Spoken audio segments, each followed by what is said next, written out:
Saúdo os irmãos com a graça e com a paz do nosso Senhor e Salvador Jesus Cristo. Amém? Que bom a gente poder exaltar ao Rei Jesus, ao Senhor dos Senhores, o único que é digno de toda a nossa adoração, nossa reverência. E esses dias nós estivemos mesmo pensando mais sobre a vinda de Jesus. Tentamos, através das devocionais, criar esse ambiente, necessário para que os nossos corações se voltem a refletir sobre a grandeza da bondade de Deus, do grande amor de Deus para com as nossas vidas, de mandar o seu próprio Filho para vir, despir da sua glória e nascer como um bebê e viver entre nós e caminhar em direção à cruz e morrer ali para perdoar os nossos pecados, para nos salvar. É muito bom a gente poder relembrar tudo isso e entender que Ele venceu todas as coisas e que Ele subiu ao céu e que deixou a igreja trabalhando, anunciando essa mensagem maravilhosa de salvação até que Ele venha. E Ele está próximo de voltar. E a igreja remete-se nesse tempo também à expectativa da segunda vinda de Jesus. Muito bem, que bom a gente poder meditar sobre essas verdades maravilhosas da palavra de Deus, do plano de Deus para as nossas vidas. Bom, abra sua Bíblia, por gentileza, pode deixar ela aberta aí. No Evangelho de Lucas, no capítulo 2. Você pode deixar ela aberta aí. Nós vamos ler daqui a pouco.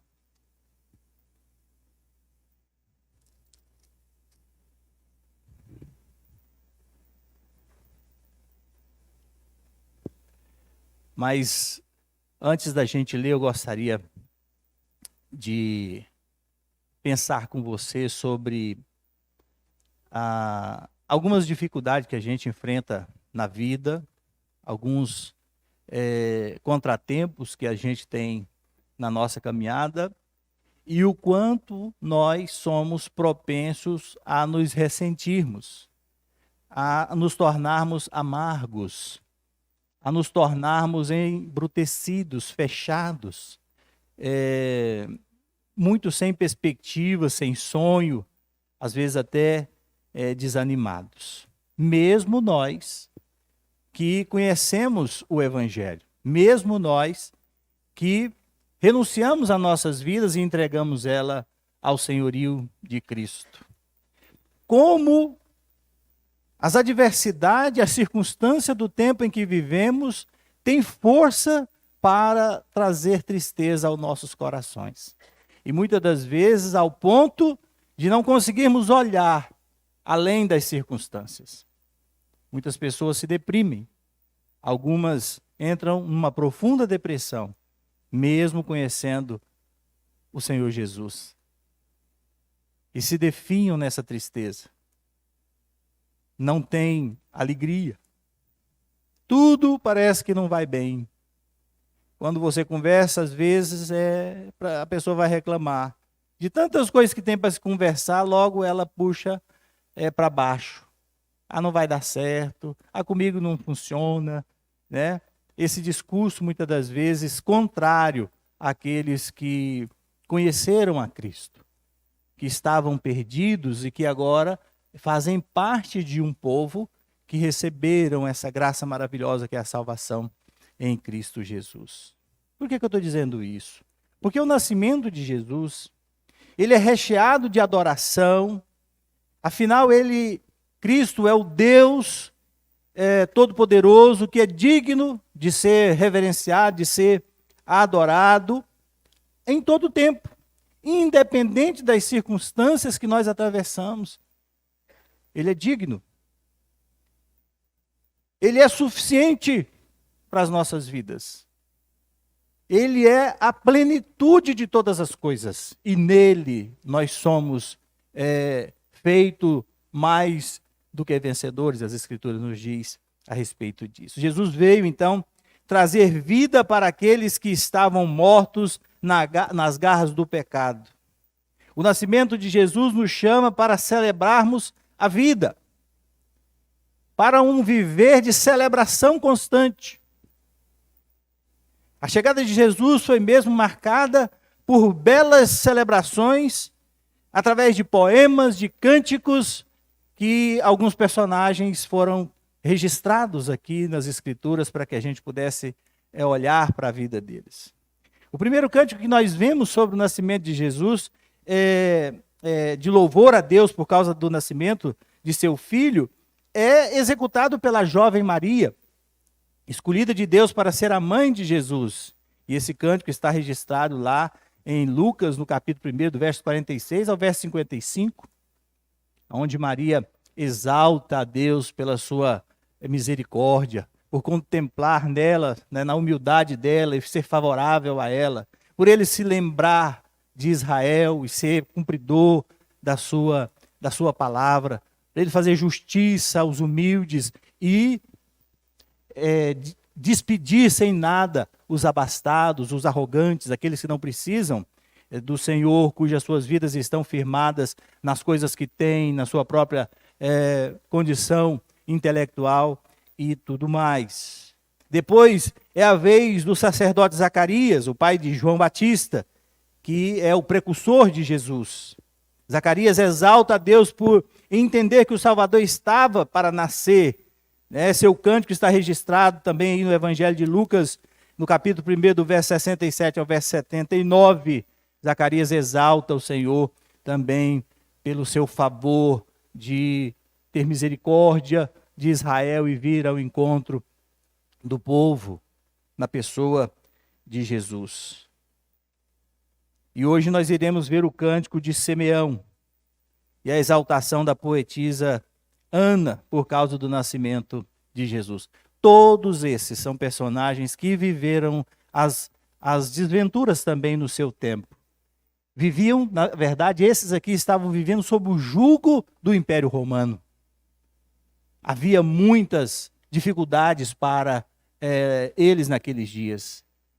Mas o que prova, ao lermos esses textos, ao olharmos para a vida desses personagens, é que suas mentes e seus corações estavam voltados, ligados nas promessas do Senhor. E puderam enxergar nos seus dias a grande maravilha da chegada, da vinda do Salvador prometido. Coisa extraordinária. E de seus corações brotaram a celebração da vida. E eu e você também somos chamados para isso. Diante da circunstância em que nós vivemos, não ficar preso nelas, mas olhar acima. Porque a nossa posição em Cristo Jesus está muito acima desses personagens que nós estamos vivendo. Porque hoje o Espírito Santo habita em nós. O Senhor está conosco todos os dias, até a consumação do século, ele nos diz. Portanto, a proposta nossa hoje é olhar o Natal como tempo de celebrar a vida. E quero ir com você para o texto para a gente já ir conversando, e na medida que nós vamos lendo alguns trechos, nós já vamos explicando. Por gentileza, a partir do verso 21. Lucas capítulo 2, a partir do verso 21.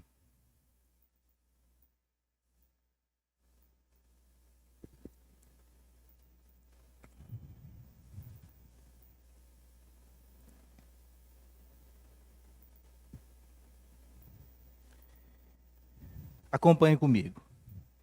Completados 8 dias para ser circuncidado o menino, deram-lhe o nome de Jesus, como lhe chamara o anjo antes de ser concebido.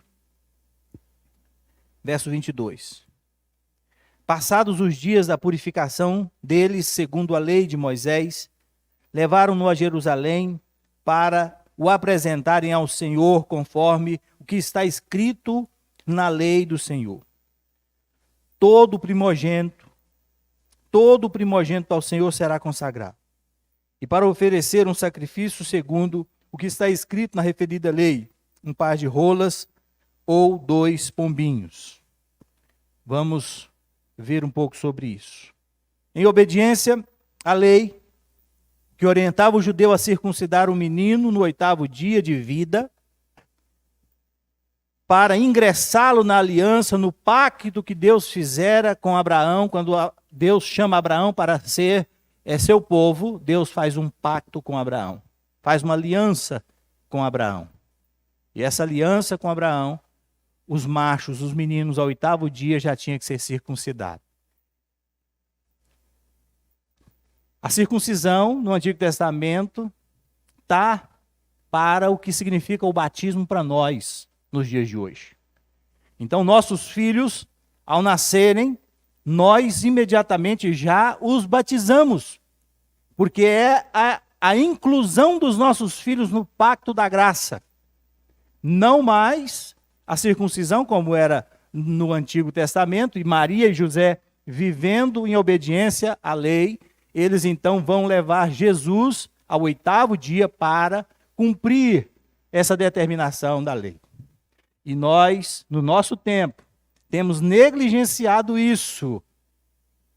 E isso não pode ser negligenciado, isso não é brincadeira.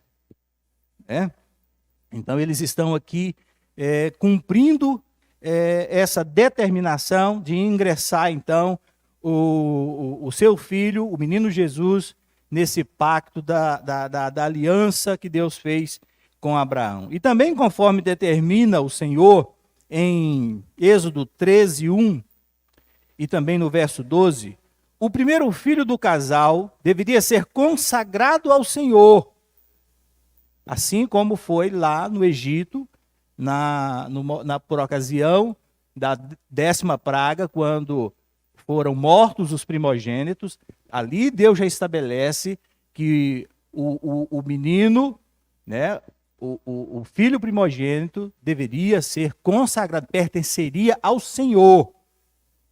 E aí as pessoas às vezes fazem uma confusão, né?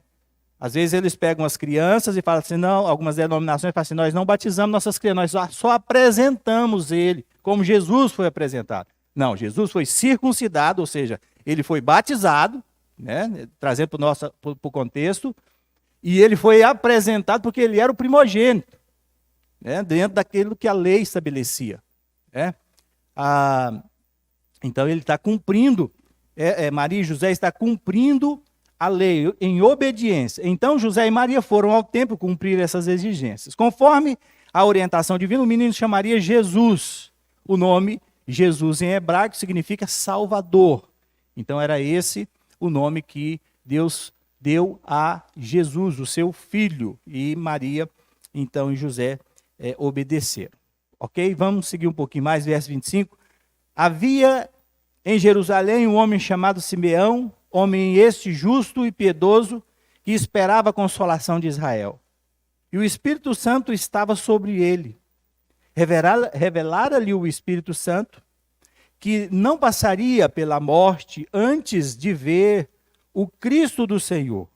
Movido pelo Espírito, foi ao templo. E quando os pais trouxeram o menino Jesus para fazerem com ele o que a lei ordenava, Simeão o tomou nos braços e louvou a Deus, dizendo ao cântico: Agora, Senhor, pode despedir em paz o teu servo, segundo a tua palavra, porque os meus olhos já viram a tua salvação, a qual preparastes antes de todos os povos, luz para a revelação aos gentios e para a glória do teu povo Israel. Verso 33. E estavam o pai e a mãe do menino admirados do que dele se dizia. Simeão o abençoou e disse a Maria, a mãe do menino: Eis que este menino está destinado tanto para a ruína como para levantamento de muitos em Israel e para ser alvo de contradição. Também uma espada traspassará a tua própria alma, para que se manifestem os pensamentos de muitos corações. Simeão era um servo. Até aí. Conversemos então sobre esse trecho. Ele era um servo que esperava a vinda do Messias. Ele estava atento a isso. Aquele que viria, aquele que salvaria Israel da condição de escravo do Império Romano, para levá-los a um tempo de glória, a um tempo de vitória. Essa era a expectativa do judeu naqueles dias. Simeão era um judeu obediente e dedicado ao Senhor. O texto nos mostra que ele desfrutava de um relacionamento bem próximo de Deus. O texto nos diz que Simeão foi movido pelo Espírito a ir ao templo. Ele é uma pessoa orientada pelo Senhor. Ele está sendo dirigido por Deus aqui.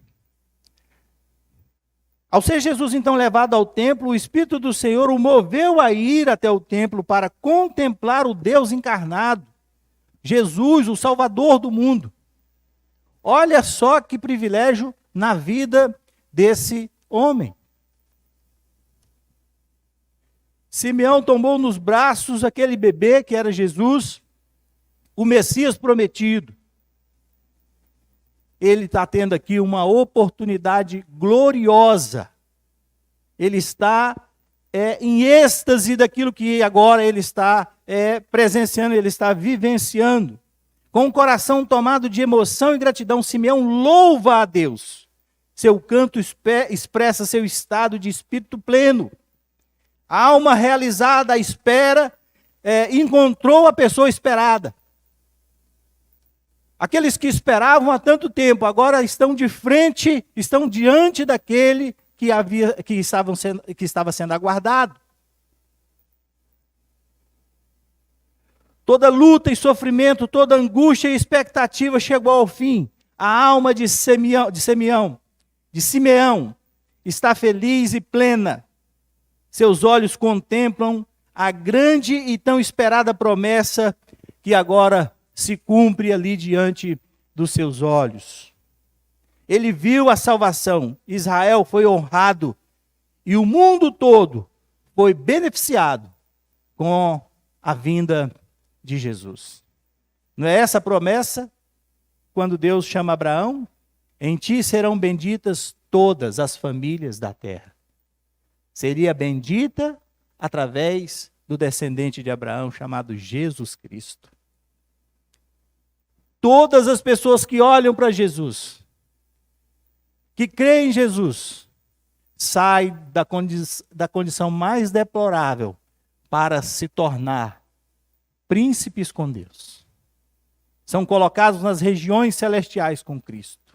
São benditas, são bem-aventuradas, são felizes porque estão em Cristo Jesus.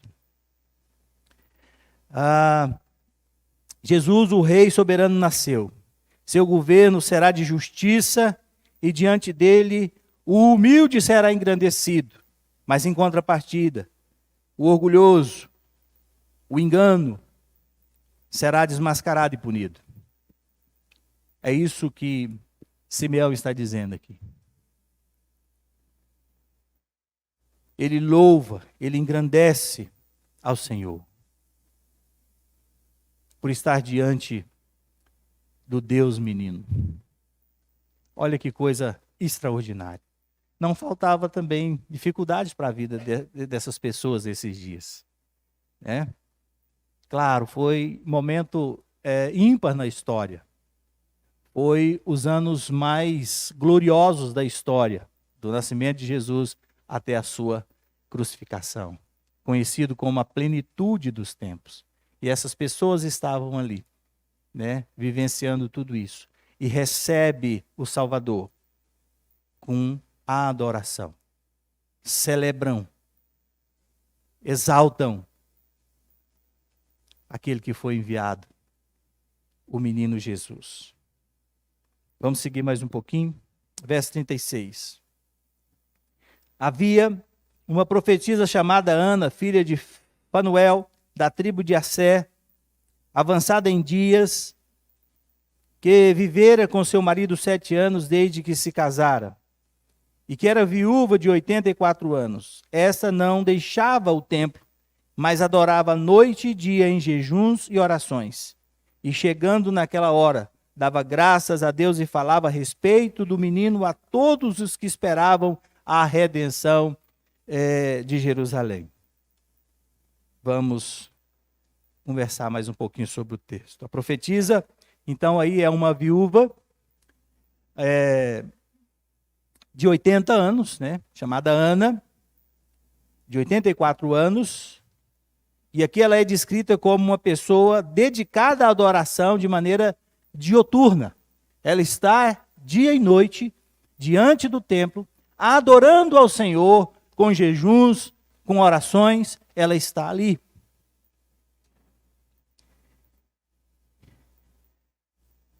A expressão "esta não deixava o templo" revela seu apreço em clamar pelo cumprimento da promessa sobre a vinda do Messias. Ana está ali, clamando a Deus pela vinda do Messias prometido. Essa é a postura de Ana. Era esse o objetivo de Israel, do povo de Deus naquele tempo. Esperar a vinda do Messias, a vinda do Salvador. E ela está de plantão. Ela está focada nesse objetivo. Então, Ana era uma mulher vigilante nas Escrituras, e quando José e Maria levam Jesus no templo, Ana está lá, e a sua reação foi dar graças a Deus, exaltar o nome do Senhor por aquela oportunidade ímpar e aguardada por muitos e por milhares de anos. E ela pôde então contemplar o Salvador e falar de seu nascimento para todos que esperavam a redenção de Jerusalém. A expectativa agora se torna concreta. Os fatos se concretizam.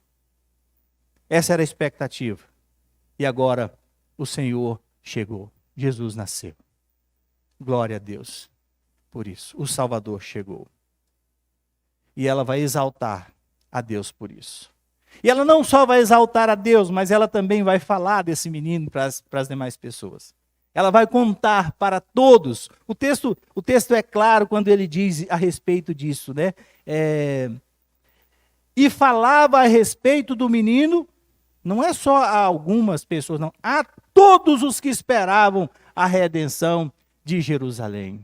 Alguém que se pôs a anunciar aquela maravilha do nascimento de Jesus, a chegada de Jesus. Muito bom a gente ver a postura, a atitude desses irmãos que, com todas as suas limitações, você vê uma senhora de 84 anos, que fora casada apenas por 7 anos, ficou viúva. A menina israelita se casava geralmente entre 12 até 15 anos de idade. Suponhamos que ela casou também nessa idade. Ela foi até os 22 anos casada, por aí. Antes dos 25 ela ficou viúva. E agora ela está com 84 anos. Né? Ela está com 50 e poucos anos aí de viuvez.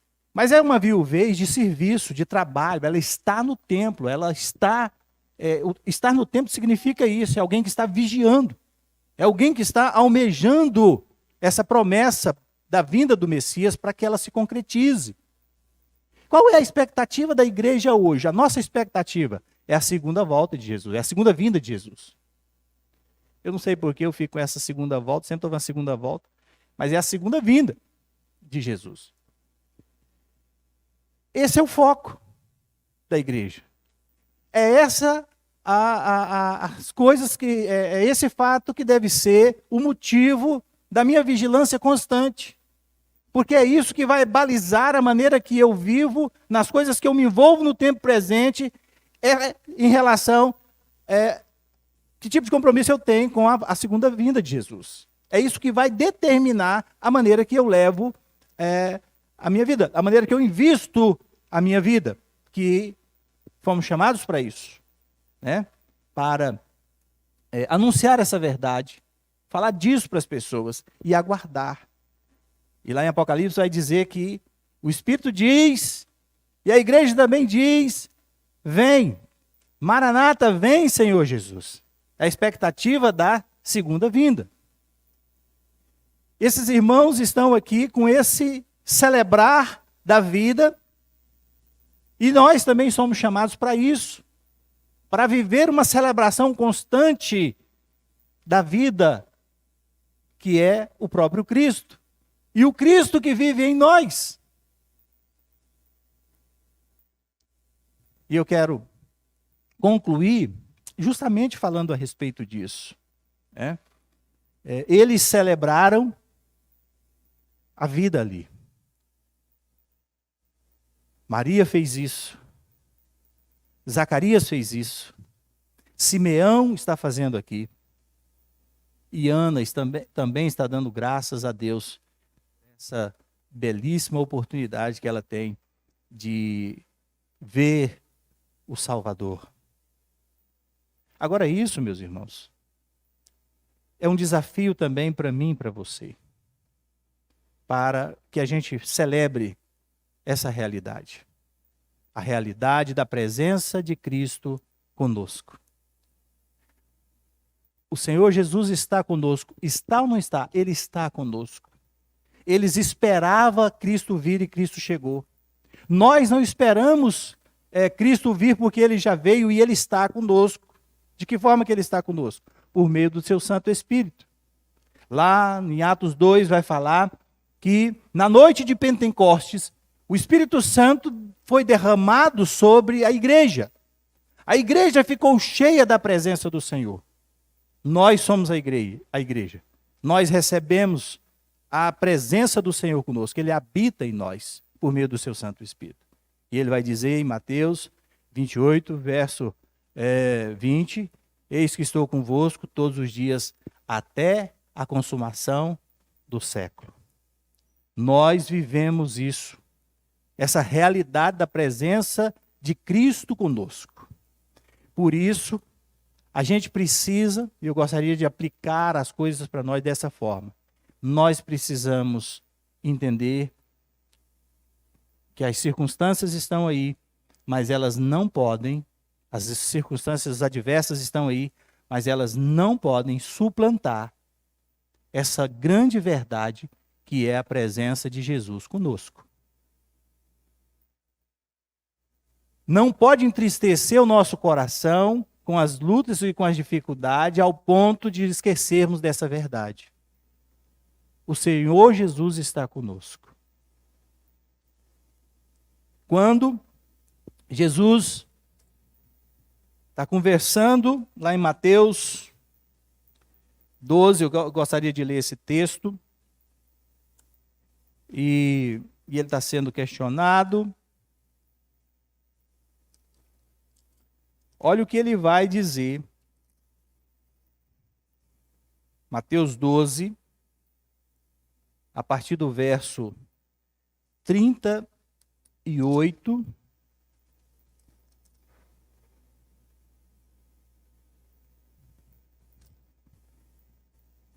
As pessoas estão pedindo para Jesus um sinal que mostrasse que ele de fato era o enviado de Deus, o Filho de Deus. O verso 38 vai dizer: então, alguns escribas e fariseus replicaram: mestre, queremos ver de tua parte algum sinal. Ele, porém, respondeu: uma geração má e adúltera pede um sinal. Jesus já está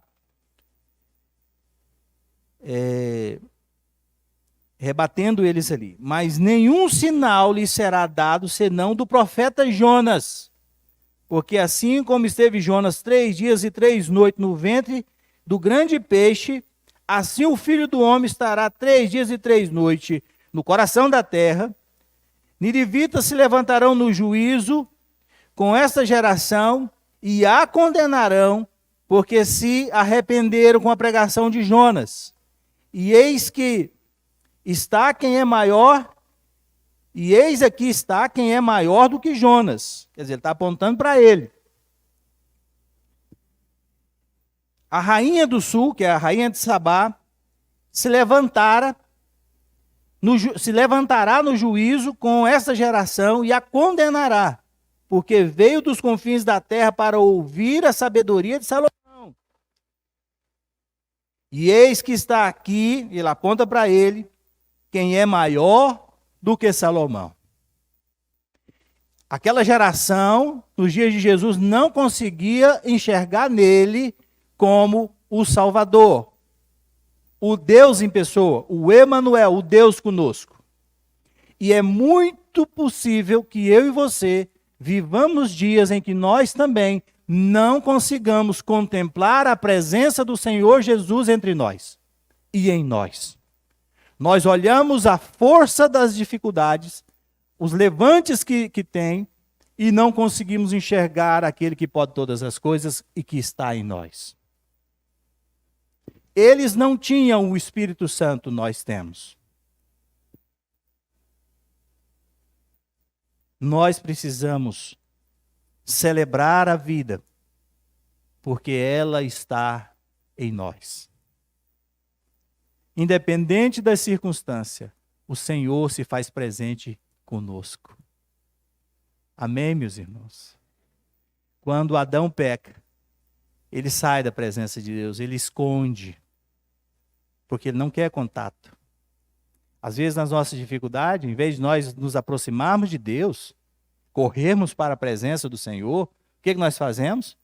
Nós nos afastamos de Deus. Afastamos da igreja, afastamos dos irmãos.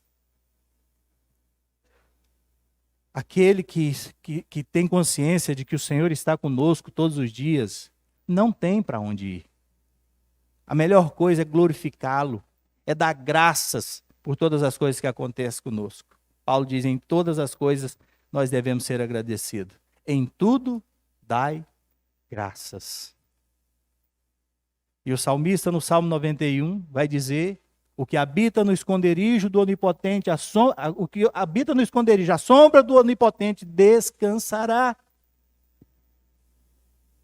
Tem prazer de estar na presença do Senhor, de usufruir disso, de ter intimidade com Ele. A gente vê o Espírito Santo conduzindo Simeão ao templo. A gente vê Ana glorificando a Deus. O Senhor está conosco. A despeito de qualquer situação, Cristo nasceu, cresceu, foi crucificado em nosso lugar, mas foi sepultado. E é isso que ele está dizendo aqui. Né? Outro sinal que não seja o de Jonas, eu não vou dar para vocês. Só o sinal de Jonas. Porque Jonas ficou 3 dias na barriga do peixe, eu vou ficar 3 dias na terra. Então, quando eu levantar, vocês vão ver que o que eu estou falando é verdade. Mas os ninivitas se levantarão como testemunha contra vocês, porque Jonas pregou e eles se converteram. Muitos corações nossos corações muitas das vezes está embrutecido, endurecido.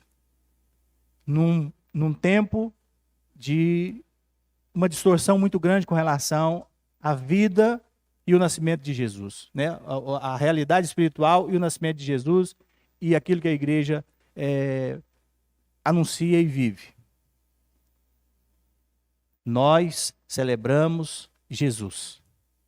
Nós celebramos a vida, porque Ele habita em nós e é digno de toda exaltação. Que nas nossas festas desse final de ano, a gente possa sim se alegrar, se divertir, mas sobretudo em adoração ao único que é digno de ser exaltado e glorificado. Porque a festa só tem sentido se for em glorificação ao nome do Senhor Jesus. Amém? Feche seus olhos. Vamos orar.